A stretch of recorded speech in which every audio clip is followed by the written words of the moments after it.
and welcome back to Humaning. I'm Sophie, and I'm so glad you're here with us today. Whether you're joining us for the first time or you've been listening along for a while, thank you for making space for these conversations. This is the podcast where we dig into what it really means to be human, messy, beautiful, complicated, and all. And today, we're diving into a topic that's been coming up a lot lately: gentle parenting myths. I'm sitting here with my friend James. Hi, James. Hey, Sophie. Hi, everyone. I'm really excited for this one, actually. Gentle parenting is having a bit of a moment, isn't it? I see it everywhere on social media, in the playground, at school, pickup, but there's still so much confusion and honestly some pretty big misconceptions about what gentle parenting actually is and what it isn't. Absolutely. And it's funny because gentle parenting, as a phrase, can mean different things to different people. Some folks picture never saying no or letting kids run wild, while others think it's just about being soft. And I have to say, so many of those ideas are just myths. I think today we can really get into those and hopefully bring some clarity. Yes, totally. I love that. And if you're listening and you find these chats helpful, we'd love it if you'd like, subscribe, or even leave us a comment. It's honestly the best way to help us reach more parents, caregivers, and anyone who's trying to human a little better. Oh, yes. Thank you for saying that, James. It really means the world to us when you share the podcast or tell a friend, so thank you. So, let's start with the biggie. I think the number one myth I hear is that gentle parenting means there are no boundaries, like you're just letting your kid do whatever they want. Have you come across that one? Oh my goodness, yes, all the time. It's wild, actually. I remember a friend of mine saying, "So, wait, you're just letting your kids be the boss?" And I had to laugh because it's really the opposite. Gentle parenting is all about boundaries. It's just that the boundaries are set with respect. I'll give you an example. My youngest, she's 4, and she's in this phase where she wants to climb everything, like the sofa, the table, the dog. Bless him. The boundary is furniture is for sitting, not climbing, but the way I say it matters. I try to get on her level, use a gentle voice, and explain why. And when she gets upset, I don't shame her. I just stay with her through the feeling. That's such a wonderful example, James. And I love that you mentioned staying with her through the feeling, because that's a huge part of it. I think people imagine gentle parenting as just being endlessly permissive, but it's actually about being the calm in the storm. Like, you're holding the line, but you're holding it with empathy. When my son was 3, he went through a phase of hitting when he was frustrated. My boundary was always, I won't let you hit, but at the same time, I'd say, it looks like you're really upset. I'm here with you. It's kind, but it's still firm. Right.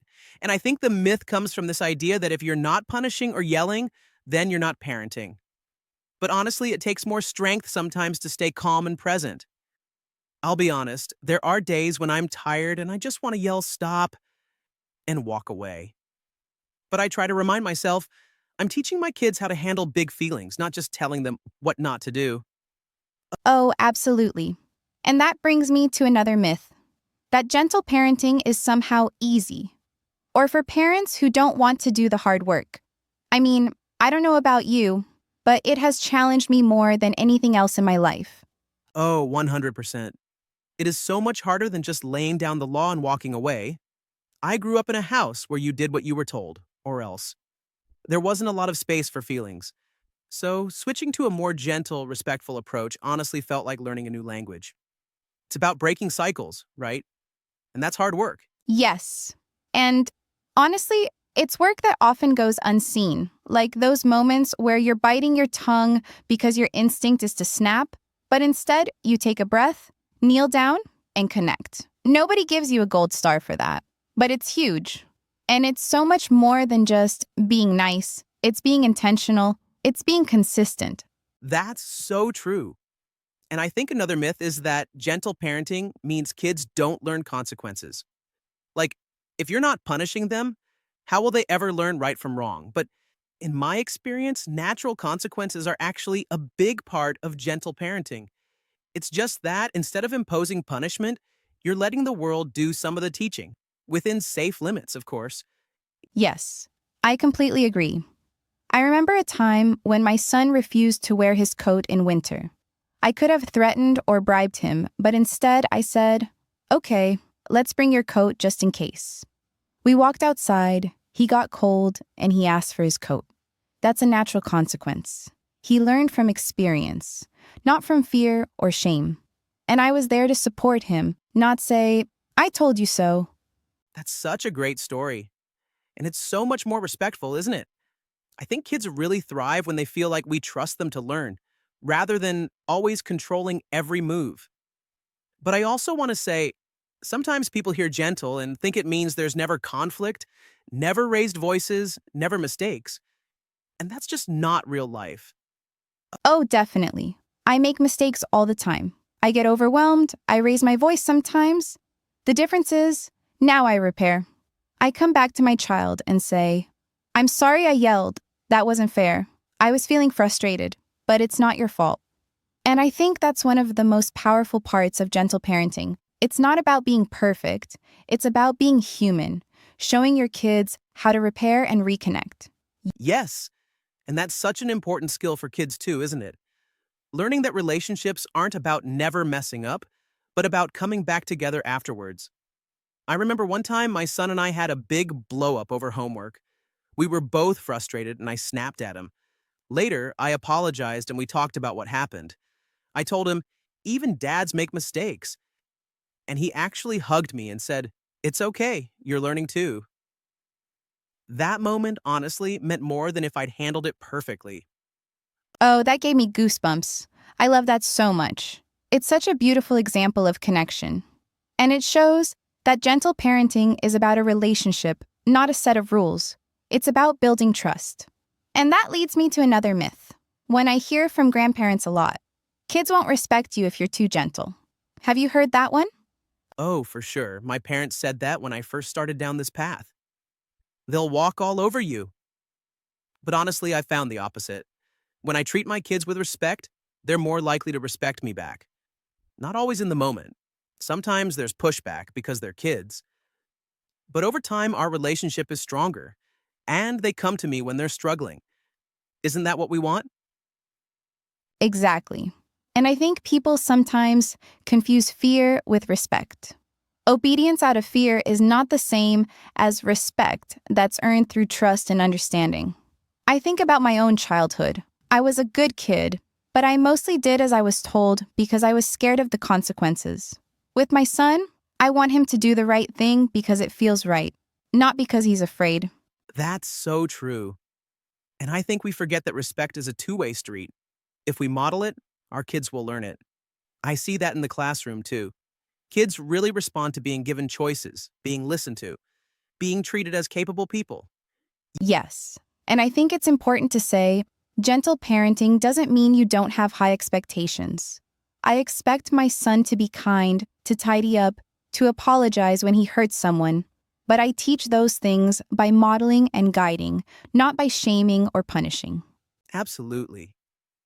And sometimes that means things take longer or look messier. Like the other day, my daughter spilled her juice all over the kitchen. Old me would have gotten frustrated and scolded her. Now I try to say, "Oops, spills happen. Let's clean it up together." She's learning responsibility, but she's not afraid to make mistakes. I love that. And it actually makes me think of another myth, that gentle parenting is just for little kids, or that it won't work with teenagers. What do you think? Oh, that's a big one. My oldest is 14, and if anything, the connection and respect we built when he was little is what's helping us now. Teenagers need boundaries and empathy just as much, maybe even more.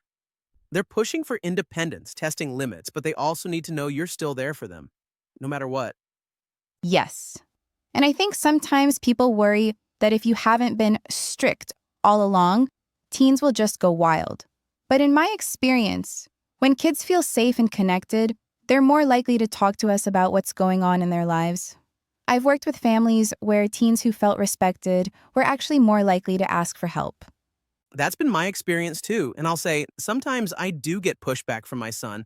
He'll roll his eyes or argue, but I try to keep the door open. I say, "I'm here when you're ready." And more often than not, he comes back. It might take a while, but he knows I'm not going to shut him down. And that's so important. Gentle parenting is really about the long game.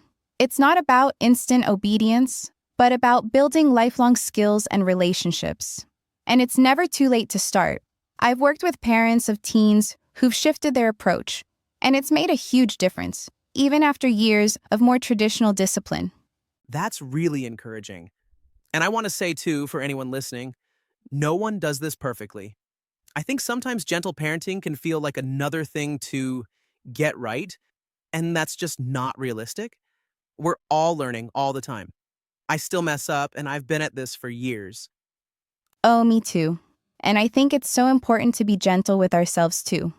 If you lose your temper or fall back into old patterns, that's okay. The relationship is what matters, and you can always repair and reconnect.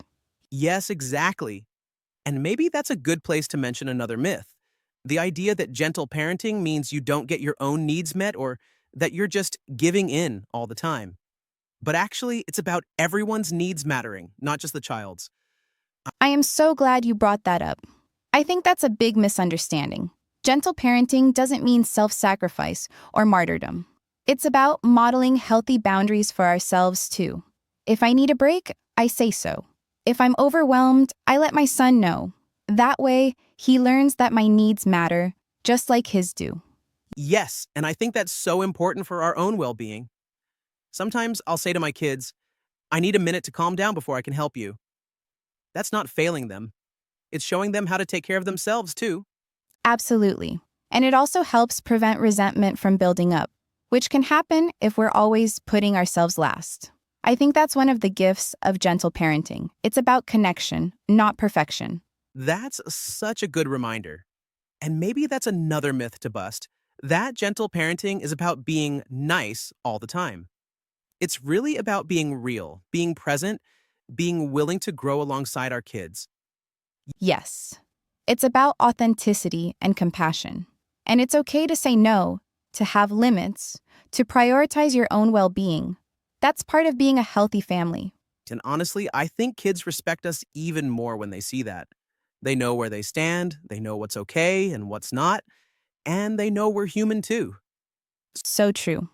And I want to say to anyone listening, if gentle parenting feels overwhelming, or if you feel like you're not doing it right, you're not alone. It's a process, and it's okay to take it one step at a time. Yes, and there's no finish line. It's just about showing up again and again with as much empathy and presence as you can manage in the moment. And when you get it wrong, you try again. That's really all any of us can do. I love what you said about there being no finish line, James.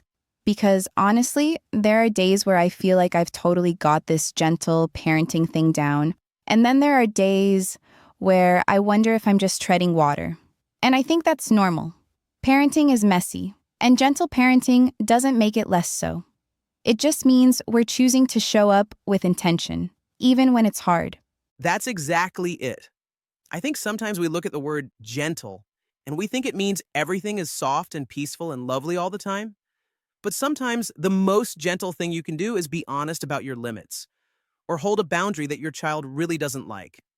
Like, my son loves video games, and he'd play for hours if I let him. Setting limits on screen time? That's not always peaceful. There are sometimes tears or frustration. But I can hold that limit with kindness, you know? I can say, I know you love this, and I get why it's hard to stop. But it's time for a break now. And just stay with him as he works through those feelings. Yes. And it's so important to remember that kindness and boundaries go hand in hand. I think that's something a lot of people miss about gentle parenting. They think it's just about avoiding conflict, but it's not. It's about navigating conflict differently. I remember a day when my son was really upset about leaving the playground. He was melting down, and I could feel myself getting tense and embarrassed, especially with other parents looking on. But I tried to remind myself, he's not giving me a hard time, he's having a hard time.